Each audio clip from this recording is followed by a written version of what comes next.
অনেক ভয় এবং শঙ্কা নিয়ে দলের প্রার্থী তালিকা ঘোষণা করলেন তৃণমূল নেত্রী মমতা বন্দ্যোপাধ্যায় এবং জানিয়ে দিলেন ভবানীপুর কেন্দ্রে তিনিই লড়ছেন, শুভেন্দু অধিকারীর বিরুদ্ধে তিনিই তৃণমূলের প্রার্থী। নমস্কার, আমি প্রদীপ দাস আর আপনারা দেখছেন দেশপ্রেমিকদের চ্যানেল আমাদের ভারত।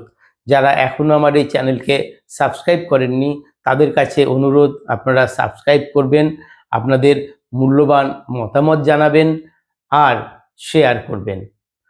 আজ প্রার্থী তালিকার ঠিক আগের মুহূর্তে যখন সাংবাদিক সম্মেলনে তিনি বসে দীর্ঘ সময় গেল, তিনি যে কথাবার্তা বললেন তার ভিতরে যেন একটা আশঙ্কা দেখা যাচ্ছিল কথায় বার্তায়। আমরা যেমন ভয় পেলে সাধারণ মানুষ ভয় পেলে যেমন কি দেবতার স্মরণ নেয়, কখনো মা কালী, মা দুর্গা, শিব, যত পারা যায় সন্তুষ্ট হয় না মনের থেকে। হে মা কালী রক্ষা করো, হে শিব রক্ষা করো, হে ভোলানাথ রক্ষা করো, হে মা দুর্গা রক্ষা করো। ঠিক তেমনভাবেই যেন মমতা বন্দ্যোপাধ্যায় একেবারে সে গান্ধীজি থেকে শুরু করে রাজ্যের বিভিন্ন মনীষীর নাম একে একে স্মরণ করলেন, বিভিন্ন মহাপুরুষের নাম স্মরণ করলেন। তারপর তিনি জাতি, ধর্ম, বর্ণ নির্বিশেষে সবার কথা বললেন, বলে তাদের প্রণাম জানালেন। যেন একটা ভয়ঙ্কর ভয় তার মধ্যে কাজ করছে। সবাইকে একবার স্মরণ করে নিলেন, স্মরণ করে নিয়েই তারপর তার মূল বিষয়ে আসলেন যে বাংলার অস্মিতা রক্ষা করতে হবে, বাংলাকে রক্ষা করতে হবে। তৃণমূল কংগ্রেসের কাছে এটা হচ্ছে বাংলার ঐতিহ্য এবং অস্মিতা রক্ষার লড়াই। তৃণমূল কংগ্রেস আসলে একাই দায়িত্ব নিয়ে নিয়েছে বাংলার অস্মিতা রক্ষার লড়াই। বাকি বাঙালিদের যা করছে তা যদি কেউ করে সেটা হচ্ছে বাংলা বিরোধী। তৃণমূল যেটা করে সেটা হচ্ছে বাংলার জন্যে, বাংলার স্বার্থের জন্যে। সে বাইরের থেকে নেতা এনে এখানে সাংসদ করে দেওয়াও সেটাও হচ্ছে বাংলা রক্ষার জন্যে। তো আজ আর একটা জিনিস ঘটলো, এতদিন তিনি শুধু বাংলা বাঙালি বাংলা বাঙালির কথা বলতেন, আজ যেমন সমস্ত মহাপুরুষ মনীষীদের কথা স্মরণ করলেন, সব জাতি ধর্ম বর্ণ নির্বিশেষে সবার কথা স্মরণ করলেন, সবাইকে এখন কুড়িয়ে বাড়িয়ে নেওয়ার চেষ্টা। ঠিক একইভাবে আজ বাঙালি অবাঙালি দুটোকেই এখন এক সারিতে বসানোর চেষ্টা করলেন। শুধু বাঙালি করলে তাহলে অবাঙালিরা ভোটের বাক্সে তার বিরূপ প্রভাব পড়তে পারে। তাই নির্বাচন কমিশন যে একের পর এক এই সরকারি সমস্ত আধিকারিকদের সরিয়ে দিয়েছে, সেইটা নিয়ে তিনি প্রথমে বললেন যে বাঙালি অফিসারদের সরিয়ে দেওয়া হয়েছে। চিফ সেক্রেটারি নন্দিনী চক্রবর্তী বাঙালি এবং মহিলা, সেই তাসও খেলার চেষ্টা করলেন যে তাকে সরিয়ে দেওয়া হয়েছে। তারপরেই আবার তিনি বললেন যে অবাঙালি অফিসারদের সরিয়ে দেওয়া হয়েছে। অবাঙালি উনি বলতে চাইলেন যে বাঙালিদেরও যেমন সরাচ্ছে অবাঙালিদেরও সরাচ্ছে, দুদিকেই একটা সেন্টিমেন্ট দেওয়ার চেষ্টা করলেন যে দেখো নির্বাচন কমিশন কি করছে। কিন্তু কথা হচ্ছে নির্বাচন কমিশন যাদের সরিয়েছে তাদের পরিবর্তে যাদের এনেছে তারা কি সবাই অবাঙালি? বা তারাও তো, সেখানেও তো বাঙালি আছে অবাঙালি আছে, সে তো মেশানো। এক দলকে সরিয়ে আরেকটা গ্রুপকে আনা হয়েছে। তারপর এসপিদের বদল করা হয়েছে, বিভিন্ন পুলিশ কমিশনারেটের এসপিদের সিপিদের বদল করা হয়েছে, যেমন আসানসোল, দুর্গাপুর, চন্দননগর, হাওড়া, ব্যারাকপুর। ফলে প্রচণ্ড তার ভেতরে যে তিনি প্রচণ্ড ক্ষুব্ধ সেইটা আজ বোঝা গেছে। প্রার্থী তালিকা ঘোষণার আগে তার এই যে জিনিসগুলো, তার কথা, তার ভিতরে তার একটা শঙ্কা একটা ভয় কাজ করছে।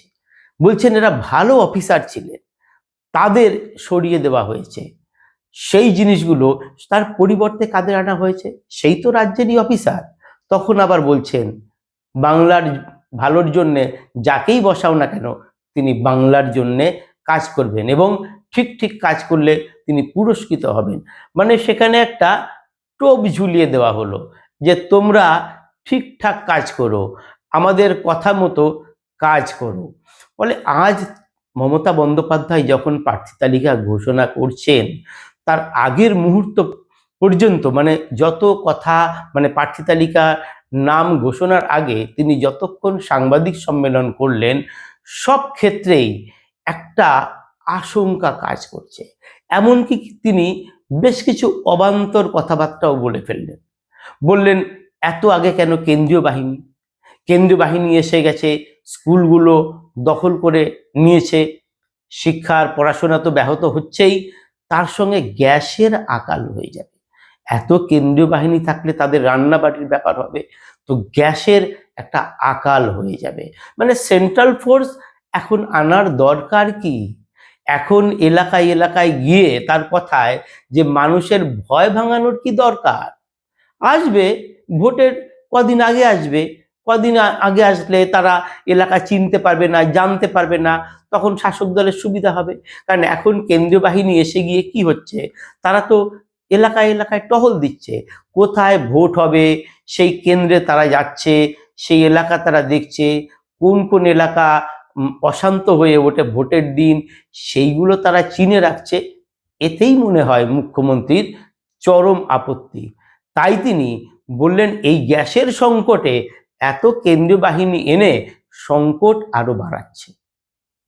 এবং নির্বাচন কমিশনের বিধিতেই রয়েছে যে নির্বাচনের নির্ঘণ্ট ঘোষণার পর তাদের ইচ্ছা মতো তারা এই অফিসারদের পরিবর্তন করতে পারেন। তো সেটাই সে করেছে। আর নির্বাচন কমিশনের কাজ তো সুষ্ঠু স্বাভাবিক একটা নির্বাচন করা, যেখানে শান্তিপূর্ণ অবাধ নির্বাচন হয়। সেই উদ্দেশ্যে তাদের যা করণীয় তারা সেটা করছেন, এটা তার বিধিতেই পড়ে। তাহলে নির্বাচন কমিশন যদি তাদের প্রয়োজন মতো অফিসার পাল্টে দেয়, তাহলে শাসক দলের বলার কি আছে? নির্বাচন ঘোষণার পরে তো আর শাসক দলের হাতে তো কিছু থাকে না, টোটালটাই নির্বাচন কমিশনের অধীনে চলে যায়। এরপরে যে ক্ষমতা আসবে সে তার মতো সাজিয়ে নেবে। তো তার জন্য এত হইচই করার কি আছে? হইচই করার যথেষ্ট কারণ আছে। তার কারণ হচ্ছে যে শাসক দল সাধারণত কি করে, ভোটের আগে নিজেদের মতো করে সাজিয়ে নেয়, নিজেদের মতো করে সাজিয়ে নিয়ে ভোটটাকে পরিচালনা করে, নিজেদের পছন্দের অফিসারদের ঠিক ঠিক জায়গায় বসিয়ে দেয়। কিন্তু নির্বাচন কমিশন ঠিক তাদের তালিকা বের করে, তাদের অতীত দেখে, তাদের কাজকর্ম দেখে তাদের আবার সরিয়ে দেয় ভোটের কাছ থেকে একেবারেই দূরে। আর যাদের যোগ্য মনে করে সেই রাজ্যেরই অফিসার, তাদের আবার যোগ্য জায়গায় তাদের বসিয়ে দেওয়া হয়। এতে অন্যায়ের কি থাকতে পারে? কিন্তু অন্যায়ের একটা শাসক দলের কাছে একটা অন্যায়, কারণ তারা যে গুটি সাজিয়ে রেখেছিল সেটা উলটপালট হয়ে যায়। ফলে কি, একটা যে প্ল্যান ছিল না, সেই প্ল্যানটা ভেস্তে যায়। তো আজ যখন তিনি এই সাংবাদিক সম্মেলনে প্রার্থী তালিকা ঘোষণা করলেন, তখন তার ভেতরে এই শঙ্কাটা কাজ করছিল। তার বক্তব্যের প্রতি ছত্রে ছত্রে এটা ফুটে উঠছিল। আর ভবানীপুর কেন্দ্র থেকে তিনি লড়ছেন, এছাড়া উপায় নেই। কারণ ভবানীপুর কেন্দ্রে তিনি যদি না দাঁড়ান তাহলে তো প্রশ্ন উঠবে। কারণ কথা উঠেছিল যে তিনি হয়তো ভবানীপুর কেন্দ্রে না দাঁড়িয়ে মেটিয়াবুরুজে দাঁড়াবেন, অথবা তিনি বালিগঞ্জে দাঁড়াবেন।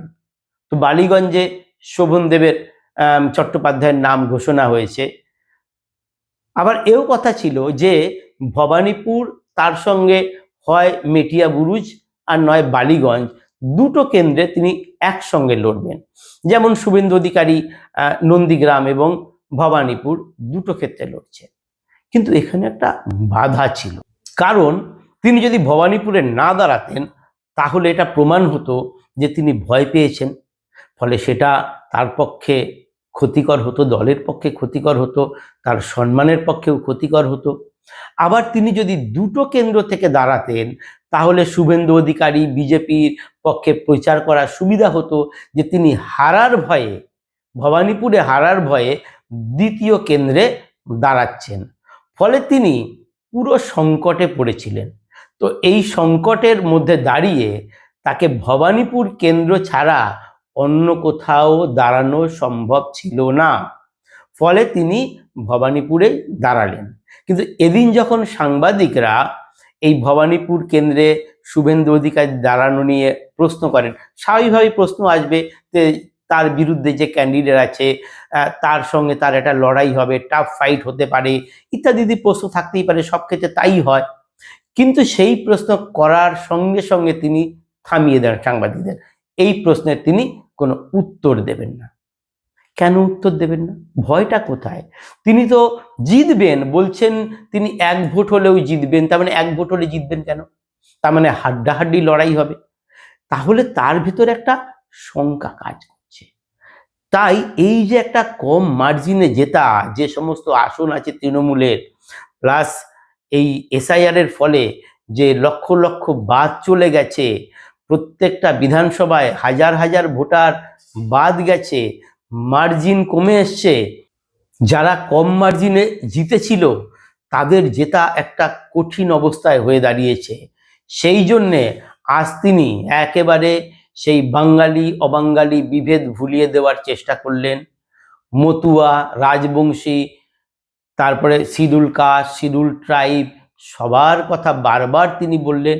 মানে সব কিছুকে নিয়ে মুসলিমদের কথা বললেন, কারণ যেখানে যা পাওয়া যায় তিনি নেওয়ার চেষ্টা করলেন। সব থেকে বড় যেটা আমার মনে হয়েছে সেটা হচ্ছে তিনি অন্যান্য দলের কাছেও আবেদন জানালেন। তৃণমূল তো জিতবে, তৃণমূলের তো বলেছিল, ভাইপো বলেছিল যে 250 জিতবে, আর আজ মমতা বন্দ্যোপাধ্যায় বললেন যে 2026-এ তারা 226টা আসনে জিতবেন। তার মানে 50 থেকে 26-এ চলে এলো। 24টা আসন এখনই কমে গেছে। তা এখনই যদি 24টা আসন কমে যায় প্রার্থী ঘোষণার মুহূর্তে, তাহলে ভোটের পর কি হতে পারে? তো সেই ভাবনা তার ভেতরে রয়েছে। তাই তিনি অন্য দলের কাছেও আবেদন জানালেন, vote for Trinamool, vote for জোড়াফুল, ভোট ফর বাংলা, এবং সমস্ত দলের মানুষের কাছে বললেন যে আপনারা বাংলার অস্মিতা রক্ষার জন্যে তৃণমূলকে ভোট দিন। কারণ ভাইপো ইদানিং সিপিএমকে টার্গেট করেছিল যে সিপিএম কি করে ওই হুমায়ুন কবিরের সঙ্গে হাত মেলায়, তাদের মানে খোঁচা দেওয়ার চেষ্টা করছে যে তোমরা যারা এখনো সিপিএম করো তারা তৃণমূলের দিকে ভেরো। কারণ কি, যে পায়ের তলা থেকে মাটি সরে গেছে, এই যে পায়ের তলা থেকে মাটি সরে গেছে সেই জন্যে প্রচণ্ড শঙ্কায় আছে।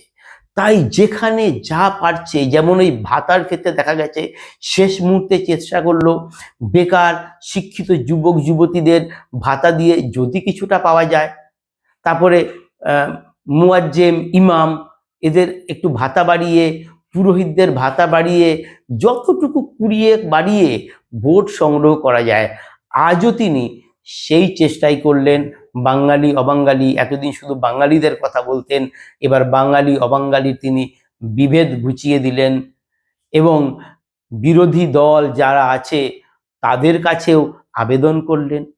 আর তার বক্তব্যে সারাক্ষণই বলতে গেলে নির্বাচন কমিশন আর বিজেপির বিরুদ্ধে।